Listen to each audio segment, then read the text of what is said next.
are back. It is definitely that time again. We're back on If These Walls Could Talk. We're talking that talk with all the ladies as we should be.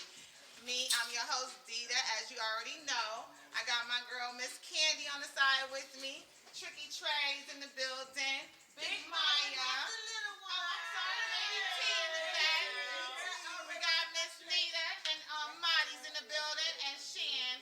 You already know she's talking mad shit. Tap in for me, five. Oh, lady gang, one-on-one. Okay. All right. Our next topic for tonight is definitely going to be a big one. We're talking about the new Jim Crow law. If nobody knows what Jim Crow law is, that means that they are allowing segregation. They did pass this law in Jackson, Mississippi. So now in Jackson, Mississippi, if you are black, you will go to a black judge. If you are black, you will go to your own area. So we're definitely going to talk about the situation because as of now, they're talking about how this can affect everyone else, especially down south, because now that you're not able to vote, because in Jackson, you can't vote if you're black. You got to think about that. When the Jim Crow law comes across, you don't have your rights like we fought for all this time. So for me, hearing about the Jim Crow law come back is very, very disheartening for one.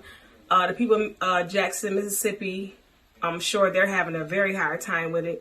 But I have a story when I was younger. I was 10 years old, going on 11. My biological father took me actually to Jackson, Mississippi, where he's from.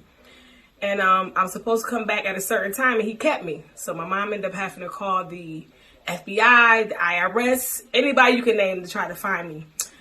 Long story short, we ran out of food. We were in a back alley, and I just remember all these trucks and stuff passing by. Cars, men were circling the car. So at that point, he had to throw me on the floor under the seat because they were trying to hang us and kill us. But unfortunately, fortunately, that's what I meant to say. Fortunately, we were able to get out of there, get to safety, and we started coming back to Rochester, and he actually brought me back to my mom. And this is a story that I've never told anybody because it's real